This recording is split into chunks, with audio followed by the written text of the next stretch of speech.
నమస్తే, నేను మీ సతీష్. అమరావతితో ఆందోళన, మరి వైసీపీ వ్యూహం ఫలిస్తుందా? ఇది ప్రస్తుతం ఏపీ రాజకీయ వర్గాల్లో హాట్ టాపిక్గా మారినటువంటి చర్చ. మరి ఏమిటి వైసీపీ వేసినటువంటి ఆ వ్యూహం? అమరావతితో వైసీపీ చేయబోతున్నటువంటి ఆ ఆందోళన ఏమిటి అనేటువంటి ఒక్కసారి వివరాల్లోకి వెళ్తే అందరికీ తెలిసిందే. మరి రాష్ట్ర విభజన జరిగి వాటికి 12 ఏళ్ళు అంటే ఒక పుష్కర కాలం గడుస్తున్నప్పటికీ రాజధాని ఏది అని అంటే ఇప్పటికీ చెప్పుకోలేనటువంటి పరిస్థితి.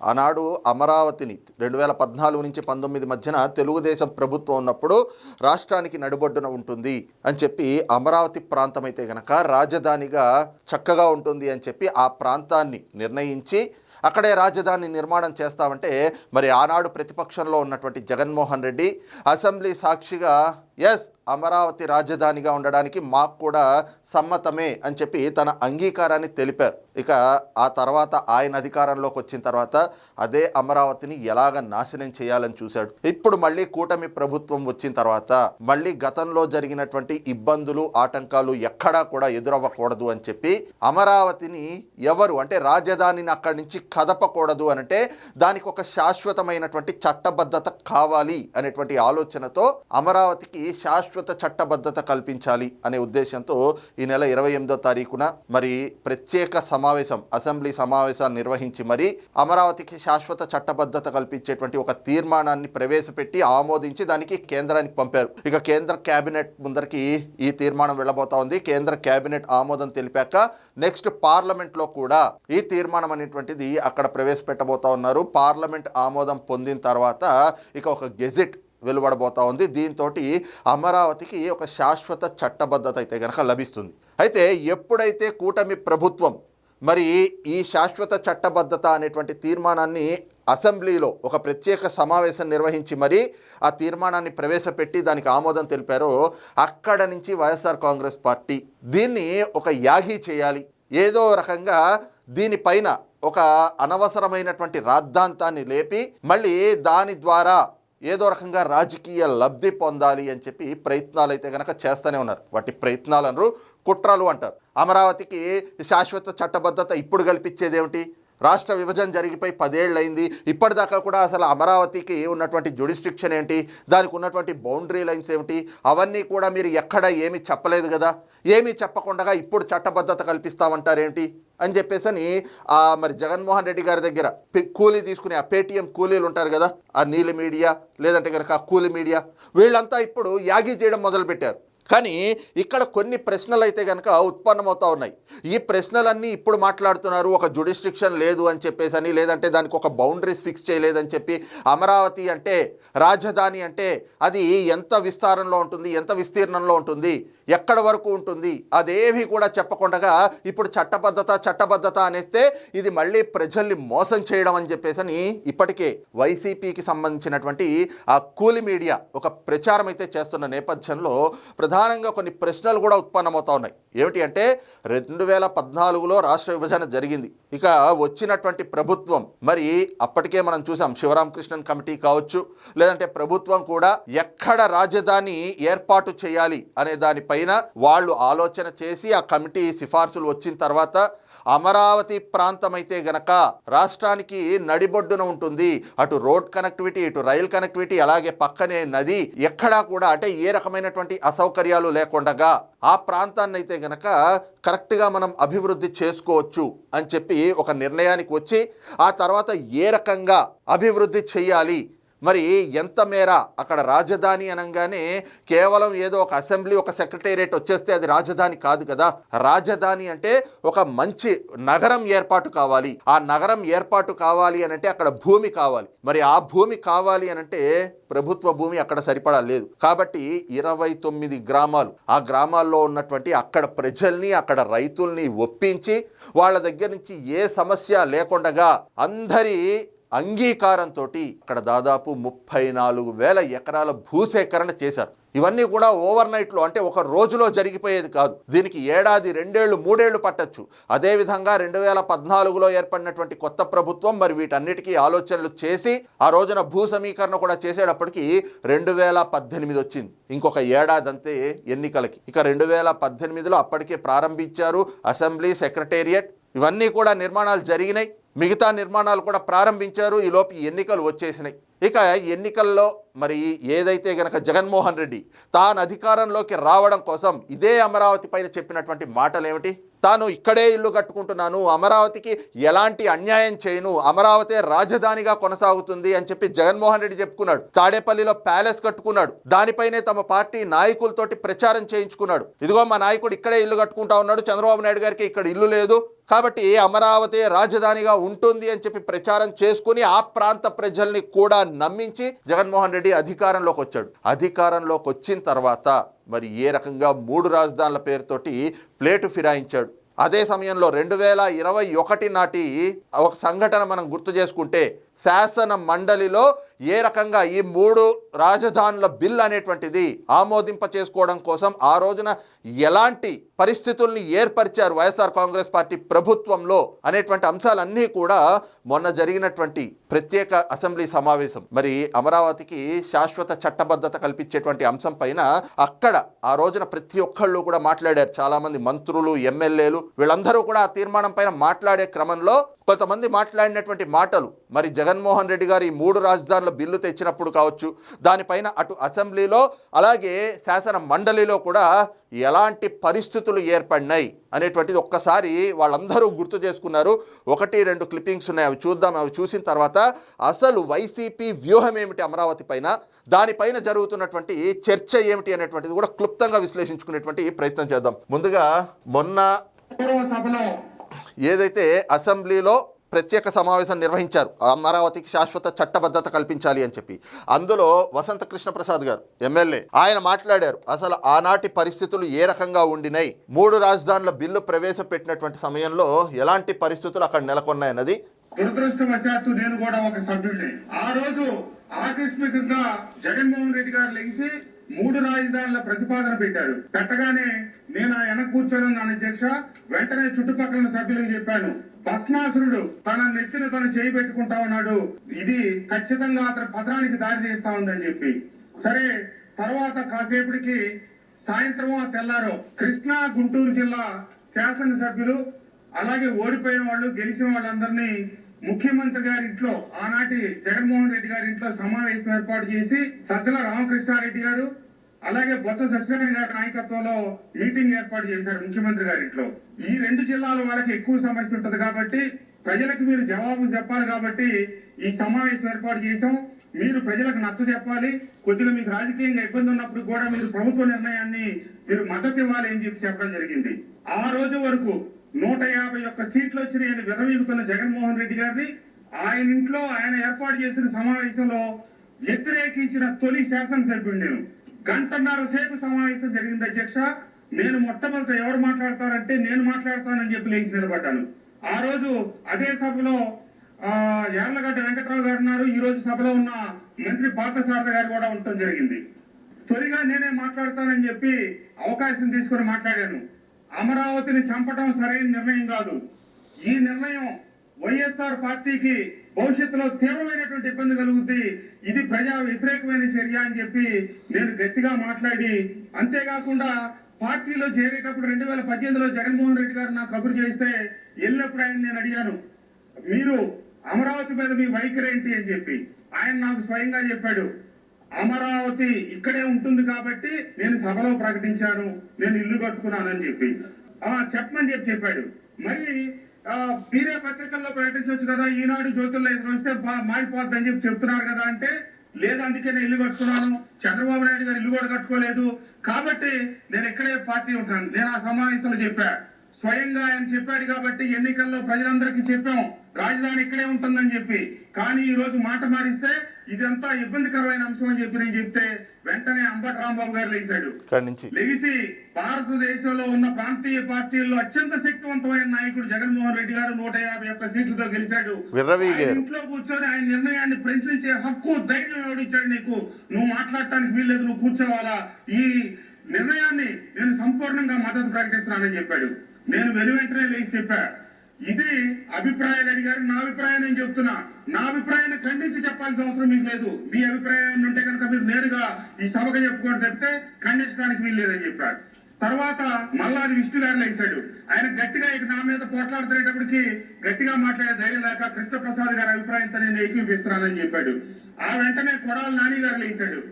ఇక్కడ అసెంబ్లీ ఉంచుతాం, అక్కడ వైజాగ్ లో ఎగ్జిక్యూటివ్ క్యాపిటల్ పెడతాం అంటే అసలు ఇక్కడ అమరావతిలో అసెంబ్లీ కూడా వద్దు, మీరు అది కూడా తీసుకెళ్ళండి, కొంతమంది కొద్దిగా మాట్లాడితే ఒళ్ళంతా పూసుకుంటారు, ఆ రకంగా ఈ కృష్ణప్రసాద్ కూడా ఎవరు చెప్పమన్నాడు ఈయనకు పోయి రాజధాని ఇక్కడే ఉంటుందని చెప్పి అన్నాడు. ఇది చూసాం కదా. అంటే జగన్మోహన్ రెడ్డి గారు తాను అధికారంలోకి రావడం కోసం ఎలాంటి ప్రచారాలు చేయించుకున్నారు. ఇదిగో నేను ఇక్కడే ఇల్లు కట్టించుకుంటున్నా, నాకు ఇల్లు ఇక్కడే ఉంది కాబట్టి రాజధాని ఎక్కడికి పోదు, చంద్రబాబు నాయుడు గారికి అయితే అసలు ఇల్లు కూడా లేదు అని చెప్పేసని ప్రజల్ని నమ్మించి ఆ ఓట్లను దండుకోవడానికి ఆ మాటలు ప్రచారం చేయించుకున్నారు. తర్వాత గెలిచి అధికార పీట ఎక్కిన తర్వాత 3 రాజధానుల పేరుతోటి మళ్ళీ ప్రజల్ని వంచన చేశారు. ఆ తర్వాత అదేమిటి అని ప్రశ్నించే నాయకుల్ని తమ సొంత పార్టీ నాయకుల్లోనే మళ్ళీ విభజించు పాలించు అనేటువంటి క్రమంలో అంబటి రాంబాబు లాంటి వాళ్ళ చేత, కొడాలి నాని లాంటి వాళ్ళ చేత, వాళ్ళు అదే కృష్ణా గుంటూరు ప్రాంతాలకు సంబంధించి అక్కడి నుంచి ప్రాతినిధ్యం వహిస్తున్నటువంటి వాళ్ళే. కొడాలి నాని గుడివాడ కృష్ణా జిల్లా, అలాగే అంబటి రాంబాబు మరి సత్తెనపల్లి. ఆ రోజున వాళ్ళిద్దరూ కూడా 2 ప్రాంతాలే కదా. ఈ రోజున అమరావతి రాజధాని ఎక్కడుంది? కృష్ణా గుంటూరు మధ్యలో ఉన్నటువంటి ఆ ప్రాంతమే కదా. మన ప్రాంతం అభివృద్ధి చెందుతోంది, మన దగ్గరికి రాజధాని వస్తుంది అంటే అరే మనం అభివృద్ధి చెందుతాం, మన ప్రాంత ప్రజలు అభివృద్ధి చెందుతారు, మన దగ్గర ఉన్నటువంటి యువతకి ఉద్యోగోపాధి అవకాశాలు కలుగుతాయి అని చెప్పేసి దాన్ని బలపరచడం పోయి జగన్మోహన్ రెడ్డి 151 స్థానాలతో వచ్చాడు, నువ్వు జగన్మోహన్ రెడ్డిని ఎదిరించి మాట్లాడతావా అని చెప్పి ఎదురుదాడికి దిగాడు అంబటి రాంబాబు. రాజధాని ఇక్కడ అక్కర్లేదు, అసలు మొత్తం వైజాగ్ తీసుకెళ్ళండి, ఇక్కడ ఎవరైనా ఒక మాట ఇస్తే చాలు దాన్ని ఒంటికి పాముకుంటారు, అసలు ఈ కృష్ణప్రసాద్ని ఎవరు చెప్పమన్నాడు ఇక్కడ రాజధాని ఉంటుంది అని చెప్పేసి కొడాలి నాని మాకు ఇక్కడ అసలు రాజధాని వద్దు, తీసేయండి అని చెప్పేసి మీరు తీసుకెళ్ళిపోండి వైజాగ్కో లేదంటే రాయలసీమకో అని చెప్పాడు. రాజధాని ఒక ప్రాంతానికి వస్తుందంటే అది ఆ ప్రాంతానికే కాదు, రాష్ట్రం మొత్తానికి రాజధాని. అయితే ఆ రాజధాని వల్ల కలిగేటువంటి లబ్ధి కావచ్చు, మంచి కావచ్చు, అది ఎక్కువగా సమీపంలో ఉన్నటువంటి ప్రాంతానికి కూడా ఎక్కువ జరుగుతుంది. కానీ మన ప్రాంతానికి వద్దు, మనకేమిటి అంటే ఏదో రకంగా అధికారం కావాలి, అలాగే అధినేత దగ్గర మెప్పు పొందాలి, దానికోసం అభివృద్ధిని మనం చంపేసుకోవాల్సి వచ్చినా కూడా పర్లేదు చంపేయండి, మాకు మంత్రి పదవి ఇస్తున్నారు కదా అది చాలు, మాకు ఎమ్మెల్యే టికెట్ ఇస్తున్నారు కదా అది చాలు అని చెప్పి. మరి ఇలాంటి కొడాలి నాని, అంబటి రాంబాబు ఈ రోజున ఎందుకు ఓడిపోయారు అనంటే ఇలాంటి వైఖరి వల్లే, ఇలాంటి ద్వంద్వ వైఖరి వల్లనే. జగన్మోహన్ రెడ్డి 151 నుంచి 11 స్థానాలకి పతనం అవ్వడానికి కూడా ఇదే కారణం. ఇది అసెంబ్లీలో జరిగింది. అయితే ఏది ఇప్పటి వరకు కృష్ణప్రసాద్ గారు చెప్పింది ఆనాడు అసెంబ్లీలో, ఆ తర్వాత జగన్మోహన్ రెడ్డి గారి ఇంట్లో జరిగింది. కానీ ఆ తర్వాత ఆ 3 రాజధానుల బిల్లుని 151 మంది బలం మనకుంది కదా అని చెప్పేసి అక్కడ ఆ బిల్లు ఆమోదించుకుని దాన్ని తర్వాత మండలికి పంపించారు. మండలిలో ఎలాంటి పరిస్థితులు ఏర్పడ్డాయి అనేటువంటిది అచ్చెన్నాయుడు గారు చెప్పారు. ఒక్కసారి విందాం. ఆ రోజు చట్టం అమలు కావాలంటే శాసన మండలి కీలకం అధ్యక్ష. నాకు తెలిసి సంఖ్యాజనంలోకి నేను వెళ్ళగానే 58 మంది ఎమ్మెల్సీలు ఉంటే వాళ్ళు 8 మందే ఉన్నారు అధ్యక్ష. మిగతా వాళ్ళందరూ తెలుగుదేశం, మిగతా పార్టీలు ఉన్నారు. 21 ప్రజాస్వామ్యానికి ఒక చీకటి రోజు అధ్యక్ష. అది నాకు తెలిసి ఎప్పుడు ఏ రాష్ట్రంలో ఇటువంటి పరిణామాలు జరగలేదు. శాసన మండలిలో ఇక్కడ ఉన్నటువంటి బిల్లు అధ్యక్ష పాస్ చేయడానికి అధికారం లేదు. 8 మంది సభ్యులతో బిల్లు పాస్ అవ్వదు అధ్యక్ష, అందరికీ తెలుసు. కానీ ఎలాగైనా బిల్లు పాస్ చేసి ఈ రాష్ట్రాన్ని విడదీయాలని, మొత్తం తెలుగు జాతిని విచ్ఛిన్నం చేయాలని ప్రయత్నం అధ్యక్ష. ఆ రోజు పెద్దలు షరీఫ్ గారు చైర్మన్ గా ఉన్నారు. రంజాన్ మాసం అధ్యక్ష.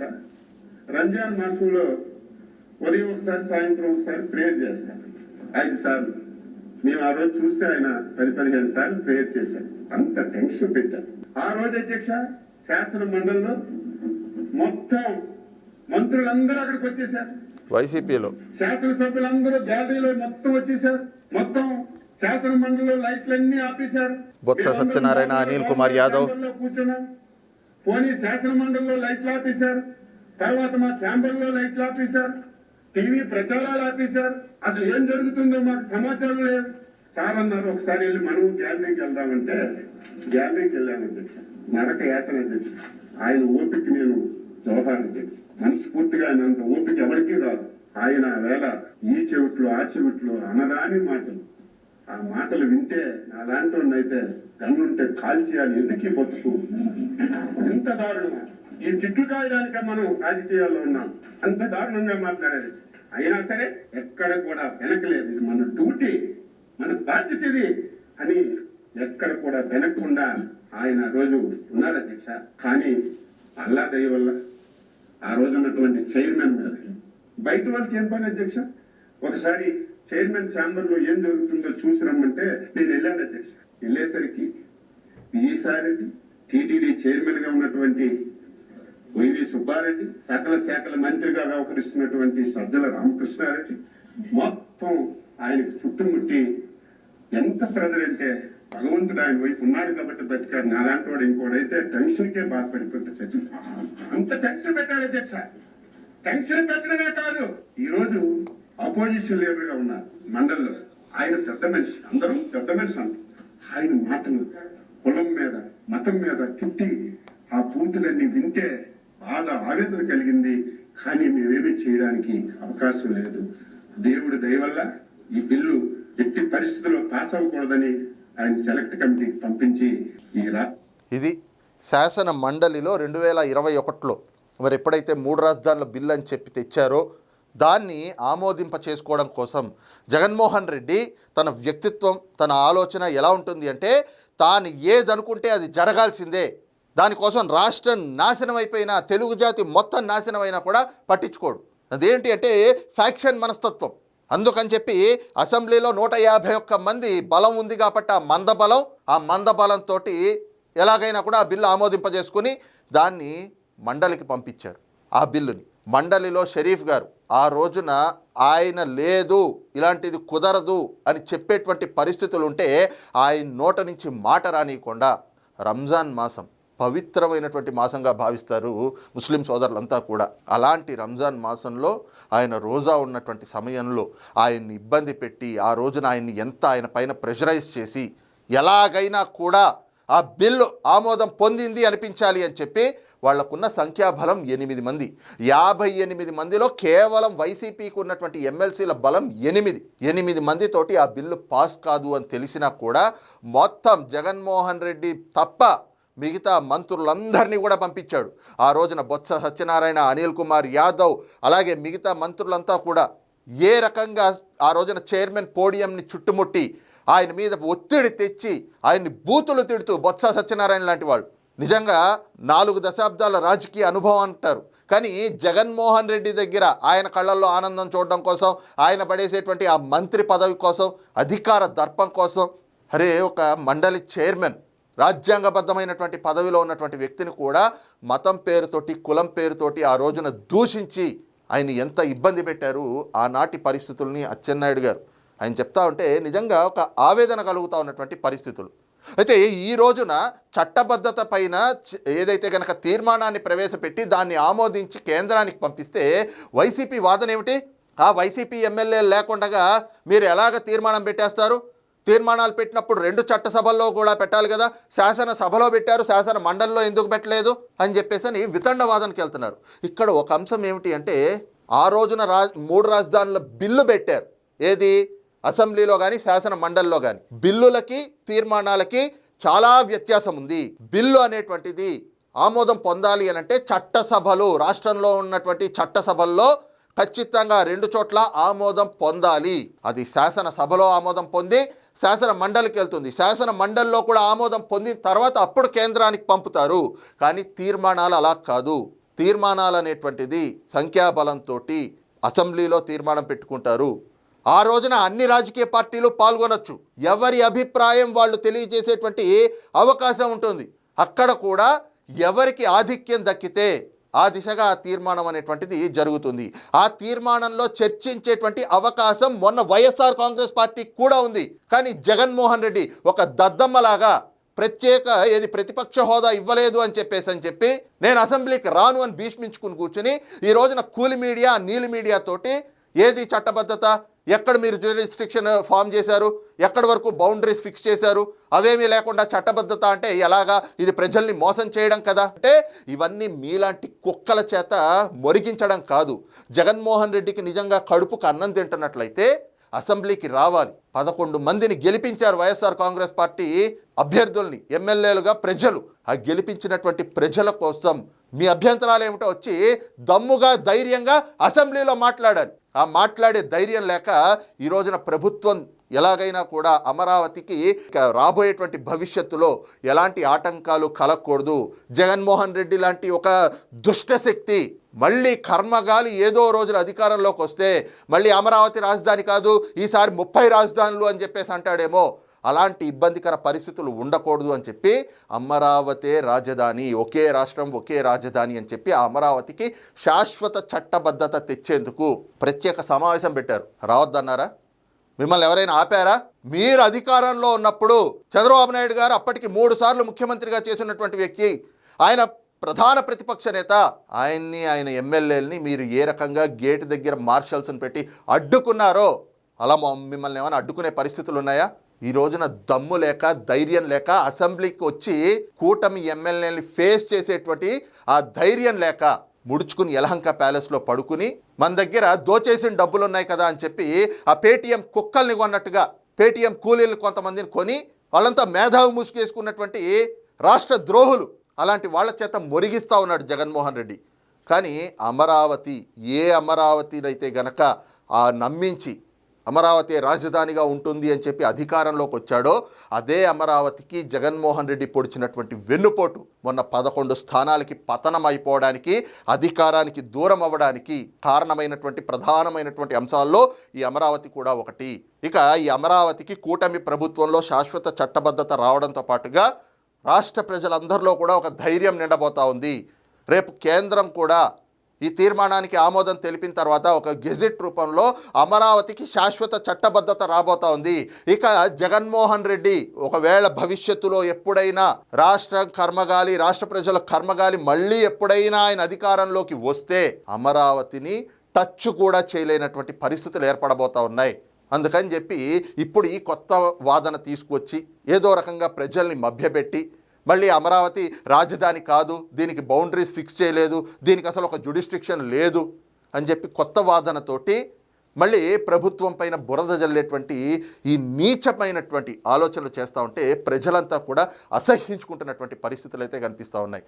నిజంగా దమ్ము ధైర్యం ఉంటే జగన్మోహన్ రెడ్డి అసెంబ్లీకి మొన్న సమావేశాల్లో మరి ప్రత్యేక సమావేశం నిర్వహించినప్పుడు వెళ్ళి తన అభ్యంతరాలు కానీ అమరావతి పైన తన వైఖరి ఏమిటి అనేటువంటిది ఎందుకు చెప్పలేదు, ఎందుకు మాట్లాడేటువంటి ప్రయత్నం చేయలేదు అనేటువంటి ప్రశ్నలు కూడా ఈ రోజున జగన్మోహన్ రెడ్డి పైన, వైఎస్ఆర్ కాంగ్రెస్ పార్టీ పైన కూడా ఉత్పన్నమవుతున్నటువంటి ఈ పరిస్థితులు.